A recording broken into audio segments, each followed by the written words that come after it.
शेतकरी मित्रांनो नमस्कार. सर्वप्रथम आपल्या यूट्यूब चॅनलमध्ये सगळ्यांचं स्वागत. आणि आजचा व्हिडिओ देण्याच्या पाठीमागे आज जवळजवळ ढगाळ वातावरण, त्याच्यानंतर तुमच्या स्टेज जवळजवळ तुमच्या बऱ्याच शेतकऱ्यांचे आता स्टेजेस बऱ्याच पुढे निघालेले आहेत. त्याच्यामध्ये तुमच्या सर्वसाधारणपणे कोणाचे डिपिंग झाले असतील, फर्स्ट डिप झाली असेल किंवा फेल झालेले असतील. परंतु अशा वेळेस आपल्याला PTOL करणं मी तुम्हाला याच्यापूर्वी व्हिडिओ दिलेले होते, पण परत एकदा मी तुम्हाला याच्याच विषयावरती व्हिडिओ देतोय की आपल्याला पूर्ण अन्नद्रव्यांची जी आपण पूर्तता म्हणतो त्याच्यामध्ये तुमचे मुख्य अन्नद्रव्य असतील किंवा दुय्यम अन्नद्रव्य असतील, हे देत असताना आपण कशा पद्धतीने नियोजन करायला पाहिजे. त्यानंतर बऱ्याच वेळेस आपण सॉईल टेस्टिंग आपण करायला लावतो, परंतु सॉईल टेस्टिंग करत असताना बऱ्याच जवळजवळ 70 ते 75% पुढे प्रत्येक जमिनीमध्ये आपल्याला कॅल्शियमचं फिक्सेशन आपल्याला त्या ठिकाणी दिसतं. लक्षात घ्या, त्याच्यामुळे तुमचं मॅग्नेशियमचं फिक्सेशन असेल, कॅल्शियमचं असेल, परंतु हे का होतंय आणि आपण जमिनीमधून देतोय, झाडाचं आपटेक होतंय का नाही होतंय, ही पण त्याच्यासाठी खूप महत्त्वाची गोष्ट आहे. याच्यावरती तुमचा शेंडा असेल, पानाची कार्यक्षमता असेल, त्याची क्रियाशीलता असेल, ही सर्व या गोष्टीवरती अवलंबून असते. आणि प्रत्येक गोष्टीचा टेक्निकली विचार करता की आपण जेव्हा कॅल्शियम देतो, आता बऱ्याच कॅल्शियममध्ये चेंजेस झाले. सुरुवातीला येत होतं आपण कॅल्शियम नायट्रेटमधून कॅल्शियम देत होतो तरी कॅल्शियम झाड घेत होतं. त्याच्यानंतर आपण चिलेटेड कॅल्शियमचा वापर करतोय, त्याच्यानंतर आता ऑक्साईड फॉर्मच्या कॅल्शियमचा वापर करतोय. परंतु याच्यामध्ये जो बदल होतोय, त्याच्यामध्ये कामकाज करत असताना आपल्याला चेंजेस जरी होत असतील, परंतु याचं आपटेक जे आपण म्हणतो की जमिनीमध्ये झालेलं फिक्सेशन आपल्याला कशा पद्धतीने त्याचं नियोजन वाढवता येईल, याच्याबद्दलची आपण या ठिकाणी चर्चा करणार आहोत. तत्पूर्वी काका तुमचं नाव, गाव आणि मोबाईल नंबर सांगा. माझं नाव बाळासाहेब गोंदघलोजे, राहणार तिसगाव. माझा नंबर आहे 92 840 16 965. सरांची माझी आता 8 दिवसापासूनच ओळख झालेली आहे. तरी त्यांची ट्रीटमेंट 8 दिवसापासून चालली, तरी ते मला चेंजेस त्यांच्या बऱ्यापैकी वाटला. इथून पुढं आता अजून कसा अनुभव येईल तो तुम्हाला सांगेल परत. शेतकरी मित्रांनो लक्षात घ्या, आपण टोमॅटोचा प्लॉट बुकिंग केला होता टोमॅटोचा बरोबर आहे. त्याच्यानंतर आपण द्राक्षाचा प्लॉट बुकिंग केला. याच्या आधी टोमॅटोचा केला होता. टोमॅटोचा बरे अनुभव आल्यामुळे ते द्राक्षाचं दिलं आहे. बरोबर. द्राक्षाचं किती क्षेत्र आहे आपलं? 20 एकर. 20 एकर. शेतकरी मित्रांनो लक्षात घ्या, सांगण्याचा उद्देश एवढाच आहे, प्रत्येक शेतकऱ्यांनी कामकाज करत असताना काटेकोरपणा आपल्यासाठी फार महत्त्वाचा राहील. आता आपल्याला याच्यानंतर आपल्याला PTOL करून घ्यायचं, लक्षात घ्या बरोबर. पानदेट परीक्षण मी तुम्हाला सॉईल टेस्टिंग करायला लावली. आपल्याला त्याच्यामध्ये असणारं सोडियम असेल, क्लोराईड असेल, मुळाभोवती साचलेले क्षार असतील, एक शेतकऱ्याला समजेल या भाषेत आपल्याला जर सांगायचं झालं तर ज्या मुळांभोवती साचलेले क्षार असतात याच्यामुळे झाडाचं आपटेक जे थांबतं किंवा मुळीला जो काळपटपणा आलेला असतो, याच्यामध्ये आपण कशा पद्धतीने आपल्याला फिक्सेशन टाळता येईल किंवा या फिक्सेशनचं सॉल्युबलायझेशन आपल्याला कशा पद्धतीने करता येईल, लक्षात घ्या. आता सर्वात महत्त्वाचा विषय, आता आपण रिपोर्ट अजून आलेला नाही ना, 2 दिवसामध्ये आपली रिपोर्ट येणार आहे. तरीही मी तुम्हाला आता खड्डा खोदून घ्यायला लावला, आपल्याला मुळीचं नियोजन करून आपल्याला त्याच्यासाठी. आता याच्यासाठी लक्षात घ्या, मी तुम्हाला याच्यापूर्वीच्या व्हिडिओमध्ये सांगितलेलं होतं, छाटणीपूर्वी आपल्याला सल्फ्युरिक ॲसिडचा वापर आपण कशा पद्धतीने करू शकतो. आज फॉस्फरिक ॲसिडचा वापर करतोय, तर फॉस्फरिक ॲसिड आपण कशा पद्धतीने दिलं पाहिजे. त्याच्यामध्ये आपल्याला फेरस असेल, मॅग्नेशियम असेल. व्हरायटी कोणती आपली? मामा जंबो. मामा जंबो. माल भरपूर पर्पल. त्या बाजूला मामा जंबो. आता काळीच्या व्हरायटीमध्ये सुद्धा तुम्हाला फेरस, मॅग्नेशियमची लेवल चांगली असणं फार गरजेची, ही शेवटपर्यंत चांगली राहिली पाहिजे. त्यानंतर काळ्या व्हरायटीमध्ये तुम्हाला कॅल्शियमला तितकंच महत्त्व आहे जेवढं तुम्ही मॅग्नेशियम सल्फरला महत्त्व देतात, फेरसला महत्त्व देतात, तेवढंच महत्त्व तुम्हाला कॅल्शियमसाठी पण गरजेचं आहे.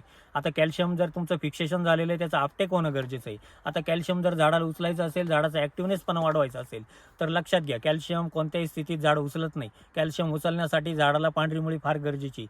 कॅल्शियम हा एकमेव घटक असा आहे की आपण तो झाडाची पांढरी मुळी आणि त्या पांढऱ्या मुळीमार्फतच कॅल्शियम झाड घेतं, हे जमिनीतून लक्षात ठेवा. त्यानंतर याच्याच कारणासाठी आपण PTOL करतो. वारंवार आपल्याला कॅल्शियमच्या फवारण्या घ्याव्या लागतात. आपण त्याच्यामध्ये तुम्हाला CKS कॅल्शियम ऑक्साईडमधलं सांगतो. त्याच्यामध्ये तुम्ही मॅग्नेशियम सल्फेट आणि कॅल्शियमच्या आपण वरतून फवारणी घेतो, तेव्हा झाडाला ॲक्टिव्हनेसपणा येतो, काळोखी येते. परंतु आपल्याला जमिनीत असलेलं फिक्सेशन आपल्याला उचलायचे, त्याच्यासाठी आपल्याला पांढऱ्या मुळांची वाढ चांगल्या पद्धतीने करणं गरजेची, हे लक्षात घ्या. याच्यासाठी आपण शेड्यूलमध्ये दिलेल्यानुसार आपल्याला डोस देणं फार गरजेचे आहे. आता आपण डोस दिले, 100% आपल्याला रिझल्ट दिसायला लागला, बरोबर आहे. रिझल्ट चांगला दिसला. पाकळ्या वगैरे सुटल्या, त्याच्यानंतर शेंडा आपला चांगला झाला. आज जवळजवळ 7-7, 8-8 पानं झाडाच्या पुढे झालेले पण आहे. आणि आपल्याला अजून 4-4, 5-5 पानं जर कंपल्सरी झाली तर बऱ्यापैकी झाडाला पण ग्रीनरी आली. फुटवा ऑटोमॅटिक आता फुटी पण निघायला लागल्या. तर लक्षात घ्या, आपल्याला जे डोसेसचं महत्त्व आपण त्या ठिकाणी सांगत असतो. जर कोणाला शेंड्याचा प्रॉब्लेम असेल तर मी तुम्हाला त्याच्यासाठी मी एक स्पेशली तुम्हाला एक स्प्रे सांगतो. त्याच्यामध्ये आपण शेंड्यासाठी लक्षात घ्या, चिलेटेड झिंक 100 ग्रॅम, 200 लिटर पाण्याचं प्रमाण आहे. चिलेटेड झिंक 100 ग्रॅम घ्यायचं आहे. त्याच्यानंतर त्याच्यामध्ये मॅग्नेशियम नायट्रेट 200 लिटरला 500 ग्रॅम, लक्षात घ्या, मॅग्नेशियम नायट्रेट 500 ग्रॅम. त्याच्यानंतर प्रत्येकाच्या प्रॅक्टिसनुसार तुमचं सीवीड असेल, ग्रीन सीवीड असेल, याचा वापर आपल्याला त्या ठिकाणी करून घ्यायचा. आपण UB शेंडाचा वापर केला. तर या पद्धतीच्या औषधांचा आपल्याला त्या ठिकाणी वापर करायचा, जेणेकरून शेंड्याला चांगली मदत होईल, काळोखी त्या ठिकाणी वाढेल. त्यानंतर याच पद्धतीने आपल्याला अजून एक स्प्रे आपल्याला त्याच्यासाठी घ्यायचा आहे. त्याच्यामध्ये आपण सिकेस कॅल्शियम 200 लिटरला 500 ml लक्षात घ्या, मॅग्नेशियम सल्फेट 500 ग्राम, ही एक फवारणी आपल्यासाठी परत महत्त्वाची राहील, जेणेकरून दुय्यम अन्नद्रव्यांची कमतरता त्या ठिकाणी कमी होईल. त्यानंतर ड्रिपचे ॲप्लिकेशन देत असताना तुम्हाला पहिले पण आपण डोसेस दिलेले होते, त्याच्यामध्ये तुम्ही टोनर प्लस सोडलं, सल्फर सोडलं, बरोबर. त्याच्यानंतर नायजेल सोडलं, अल्बर्ट सोल्युशन आपल्या डोसेसमध्ये गेलं. त्याच्यानंतर यारामीला कॉम्प्लेक्स आपल्याला दिलेलं एक द्यायचं आहे, यारामीला कॉम्प्लेक्स आपल्याला द्यायचं आहे. त्याच्यानंतर फॉस्फरिक ॲसिडची ट्रीटमेंट क्षारांसाठी आपण वेगळ्या पद्धतीने त्या ठिकाणी सांगितलेली, ही पण गोष्ट लक्षात घ्या. मॅग्नेशियम आणि फेरस देण्यापूर्वी आपण फॉस्फरिक ॲसिड साधारणतः 3 ते 4 तास एकरी 4 लिटर आपल्याला पहाटेच्या वेळेला आपल्याला त्या ठिकाणी देऊन घ्यायचे. लक्षात घ्या, पहाटे तुम्ही साधारणतः 2 किंवा 3च्या नंतर 5 ते 5:30 ते 6 वाजेपर्यंत आपल्याला त्या ठिकाणी फॉस्फरिक ॲसिड, लक्षात घ्या, चांगल्या प्युरिटीची चांगल्या क्वालिटीचं तुम्हाला फॉस्फरिक ॲसिड त्या ठिकाणी द्यायचं आहे. सलग 3 ते 4 तास आपल्याला त्या ठिकाणी ते गेलं पाहिजे.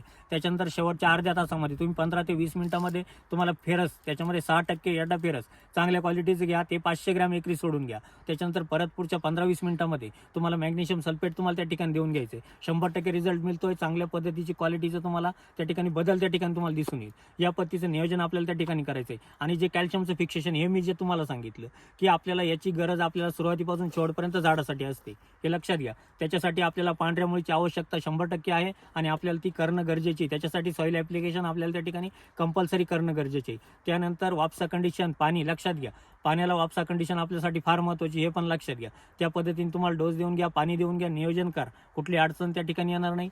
याच पद्धतीचे तुम्हाला प्लॉटमध्ये नवीन व्हिडिओ आपण याच प्लॉटमध्ये नक्कीच आपण अजून कसा बदल होतो, बरोबर आहे, त्याच्यानंतर आपण एक नक्कीच व्हिडिओ देऊ. मला पण सांगायला लोकांना बरं वाटेल, जेणेकरून शेतकऱ्यांना जे आहे ते आपल्याला लक्षात आलं पाहिजे, लोकांच्या समस्या सुटल्या पाहिजे, आपलं नियोजनच ते आहे.